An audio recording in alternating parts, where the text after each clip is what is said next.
पहले दिन अस्पताल में भर्ती होते हैं तो इलाज बहुत होता है, ये जांच कराओ, वो जांच कराओ, ये गोली लाओ, ये बाटल लाओ, इंजेक्शन लाओ। बीमार व्यक्ति तो पलंग पे लेटा है, पर जो साथ में है वो तो घोड़ा बन जाता, फिर दौड़ है, फिर ये है, फिर आ है। पर धीरे धीरे जब अस्पताल में भर्ती होते हो तो इलाज कम होता जाता है, और जब ठीक हो जाते हो, जिस दिन छुट्टी होनी होती है तो डॉक्टर बुलाता है और कहते भैया आप बिल्कुल तुम ठीक हो, तुम बिल्कुल ठीक हो, पर एक बात तो है। डॉक्टर कहे, बोले का? बोले अब एक गोली तुम्हें परमानेंट बंध गई।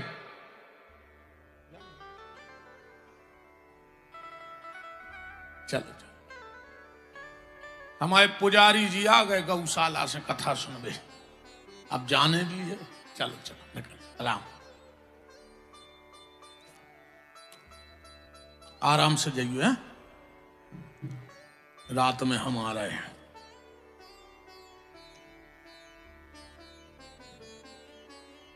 तो डॉक्टर कहता है, डॉक्टर कहता है, डॉक्टर कहता है कि तुम्हारी छुट्टी हो रही है, अब ये सब दवाई बंद, पर एक गोली तुम्हें परमानेंट बंद गई अब, और बातों लेते ही रहियो, बाप कबाऊ ने छूट है, अब छोड़ दो तो मार जाओ।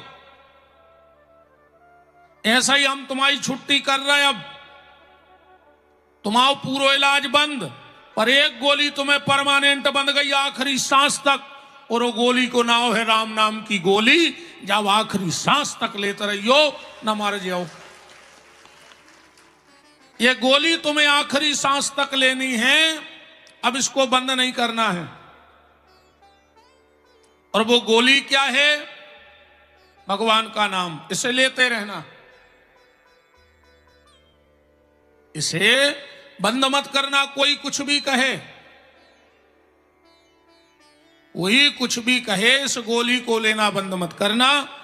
आज की कथा यहां से प्रारंभ है, ध्यान से सुनना। वो गोली कौन सी है, वो अस्पताल कहां है? आपके घर में बेडरूम होगा, आपके घर में बाथरूम होगा, आपके घर में किचन रूम होगा, आपके घर में स्टोर रूम होगा, आपके घर में ड्राइंग रूम होगा, है कि नहीं है? सबके घर में है। इतने रूम आप सबके घर में हैं, बस एक रूम और बना लेना घर में जाके, एक रूम और बनाना है। बेडरूम है, ड्राइंग रूम है, स्टोर रूम है, बाथरूम है, किचन रूम है, गेस्ट रूम है। बच्चों, कई लोगों के घर में मेहमानों के लिए अलग कमरे होते हैं, पर जो रूम अब हम बताने वाले हैं वो अपने घर में जरूर बनाना, वरना गड़बड़ हो जाएगा। उस रूम का नाम है अपने घर में एक कंट्रोल रूम भी बनाना, जिससे पूरे परिवार को कंट्रोल किया जा सके। क्योंकि सब रूम होते हुए भी आज घर में आपके कंट्रोल रूम नहीं है, और कंट्रोल रूम नहीं होगा तो पूरे रूम बेकार। कितना रूम तुमने बनवा लाए हो, पर अगर हम घर में कंट्रोल रूम नहीं है तो सारे रूम बेकार। एक घर में ऐसो कमरा बनाओ, कोई गड़बड़ करने लगे 2-4 दिन को बंद कर दे के जब दिमाग ठिकाने आए, जब इनकार है में से। ऐसा एक कमरा हर घर में हो, एक लक्ष्मण रेखा होनी चाहिए हर घर में, जिसका नाम कंट्रोल। राम की पत्नी, लक्ष्मण की मां, भरत की भाभी, दशरथ की बहू, जनक की बिटिया, एक लक्ष्मण रेखा नाक गई, रावण ने हरण कर लिया। अगर सीता जी लक्ष्मण रेखा ना नाकी होती तो क्या रावण सीता का हरण कर पाता? कभी नहीं कर सकता था। इसलिए अपने घर में सब रूम होने के बाद एक कंट्रोल रूम जरूर बनाना, जिसका नाम है घर के बूढ़े बुजुर्ग। आज कोई किसी को परिवार में झुकना ही नहीं चाहता, कोई नहीं झुकना चाहता किसी को।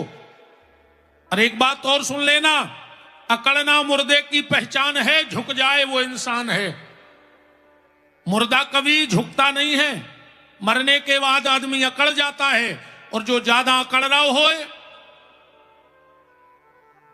जो ज्यादा अकड़त हो परिवार में, या आदमी कहते हम काय सुने, हम काय झुके। कई बार लोग घर में कहते हम क्यों झुकें, और जो व्यक्ति घर में या पड़ोस में, गांव में, देश में ये कहे कि हम क्यों झुकें, उसको मुर्दा घोषित कर देना। वो मर चुका है, अब वो झुकने वाला नहीं है। क्योंकि जिंदा होता तो झुक जाता, वो मर गया है इसलिए अब झुकने वाला नहीं है।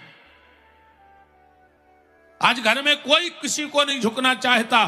सास कहती है यूं तो बहू कहती है क्यों, सास कहती है यूं, बहू कहती है क्यों। और घर में महाभारत चालू, प्रस्तुत करता वॉशिंग पाउडर निरमा, है ना।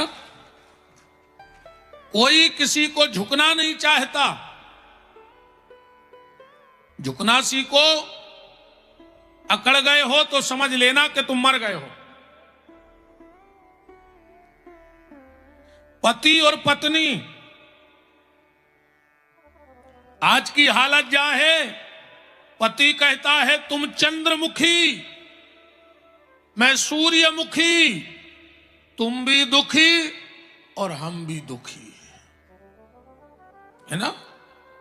पति पत्नी से कहता है तू चंद्रमुखी, मैं सूर्यमुखी, तू भी दुखी और मैं भी दुखी, चलो छत से कूद जाएं, हम भी सुखी और तुम भी सुखी, है ना।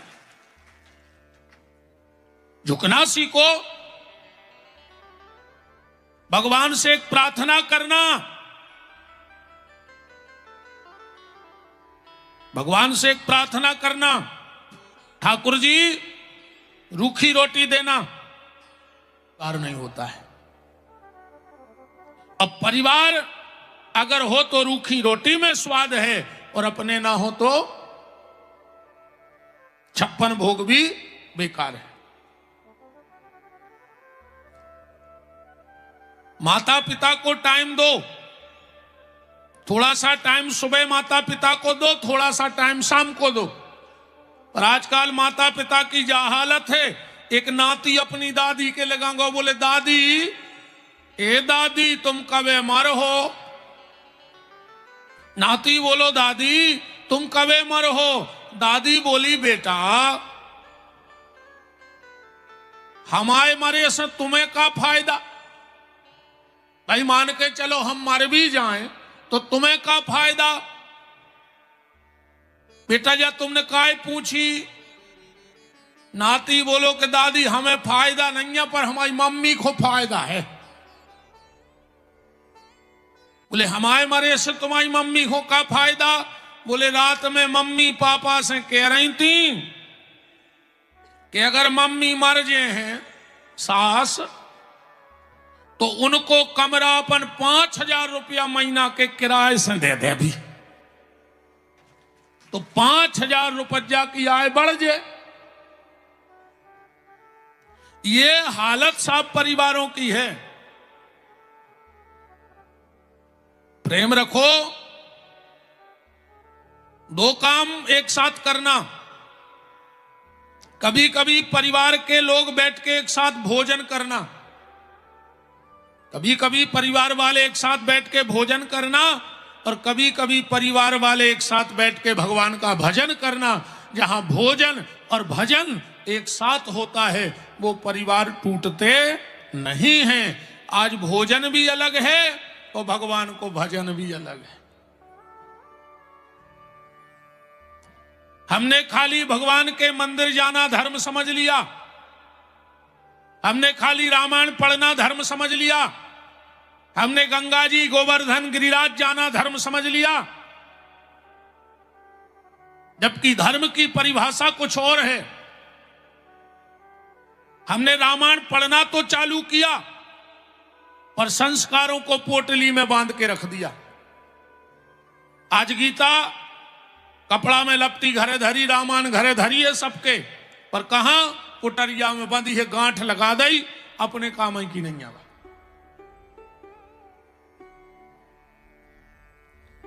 निवेदन भोजन और भजन साथ में करो। इतनी शिक्षा तो तुम्हारा जो हाथ दे दे, पांच ही उंगलियां अलग अलग एक दिन जी लड़ पड़ी, ये पांच ही लड़ बैठी, बेके वे हम बड़े, बेके वे हम बड़े, बेके वे हम बड़े, बेके वे हम बड़े। और आज जाइए अपने घर में हालत है, आज को आदमी इतनो बेईमान है, इतनो बेईमान है, इतनो बेईमान है कि अगर घर में कछु गड़बड़ हो जाए तो कहते सब परिवार है। अब वो तो और कुछ अच्छा हो जाए तो मेरे कारण मकान बना, मेरे कारण ये हुआ, मेरे कारण ये हुआ, मैं कमा के ला रहा हूं तो ये हो रहा है। अच्छा हो जाता है तो सिर पे पाग, और गड़बड़ होता है तो परिवार के मत्थे मड़ देते हो। हर आदमी बड़ा बनने को तैयार है, हर आदमी बड़ा बनना चाहता है। एक आदमी हमारे पास एक जने मिलवे वाले आए, बोले गुरुजी ये बहुत बड़ा आदमी है।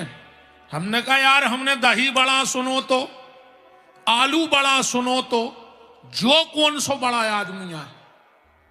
दही बड़ा होता है, आलू बड़ा होता है, आदमी बड़ा होने लगा। हमने कहा यार लग तो 3.5 फुट को रहो, पर तुमने कैसे कही जो बड़ो आदमी है? बोले जी ऐसे नहीं, ऊसे बड़े आदमी है। हमने कही कैसे बड़े आदमी है? ऊसे भी बड़े हो।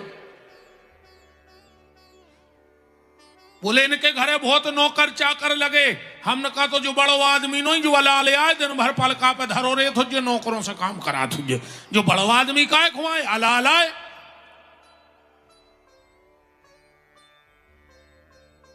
आदमी बड़ा पैसे से नहीं होता है, आदमी बड़ा व्यवहार से, आदमी बड़ा बोलचाल से, आदमी बड़ा चरित्र से होता है। आदमी पैसे से बड़ा नहीं होता है।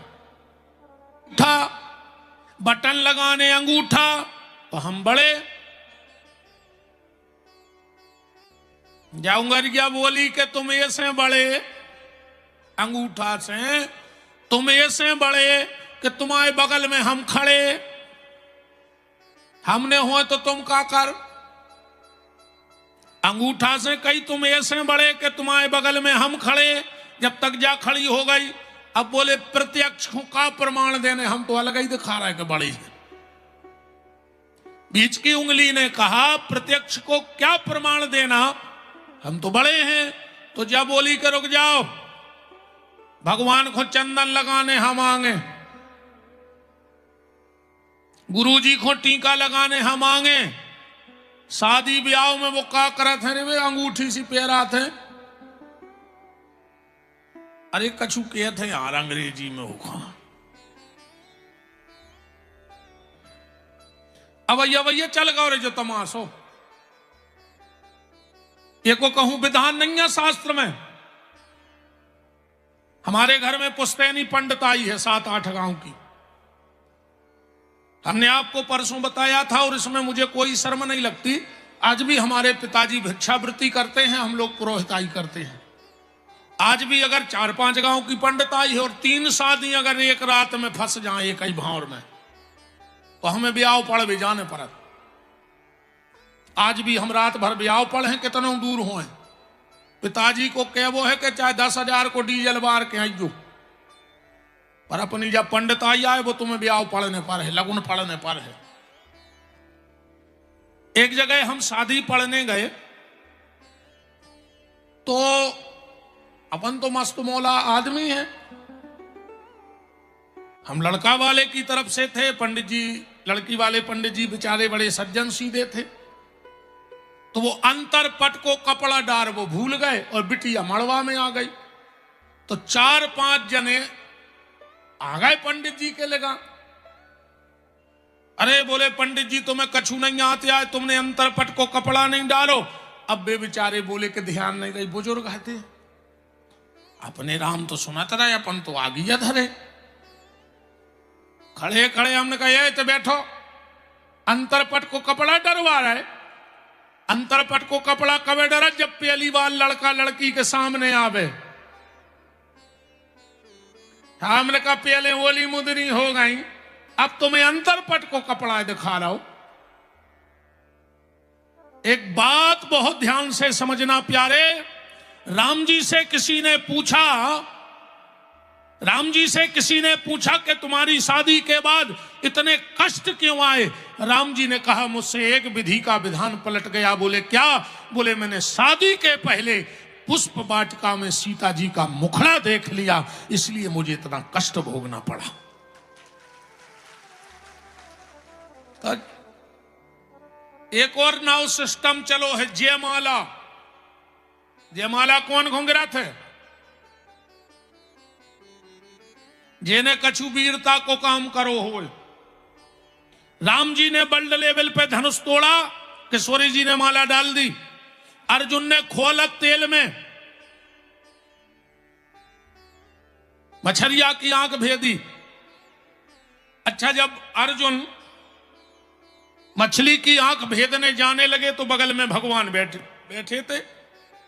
भगवान बोले अर्जुन तना ठीक से खड़े हुइयो, निशानो अच्छो साधियो, आंखई में लगे, चूक न जाए, ध्यान से ये काम करना। अर्जुन बोले प्रभु जब सब हम कर हैं तो तुम काहे को संग हो?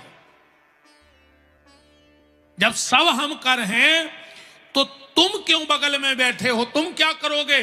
भगवान बोले अर्जुन हम वो करेंगे जो तुम नहीं कर सकते। वहां ये सब तुम करना, पर हम वो करेंगे जो तुम नहीं कर सकते। अर्जुन ने कहा हम क्या नहीं कर सकते? और इससे यह भी ध्यान रख लेना कि तुम सब कर सकते हो, पर भगवान वो करेंगे जो तुम नहीं कर सकते, उसी समय तुम्हारी मदद को आएंगे वो। अर्जुन ने कहा प्रभु मैं क्या नहीं कर सकता? भगवान बोले अर्जुन तुम धनुष उठा सकते हो, बाण चढ़ा सकते हो, खींच सकते हो, छोड़ सकते हो, पर जो पानी हिल रहा है उसका हिलना तुम नहीं रोक सकते। उतने टाइम को पानी का हिलना हम रोक देंगे। तो माला तब गिरती। अब आज के भैया हरों से सूजी में धागा नहीं गिर रहा, तुमने माला लाए फिर लाए। बताओ अजय ही बैठे हम तबला वारे ने खोजे, तबला नहीं दिखा रहा बिना चश्मा के।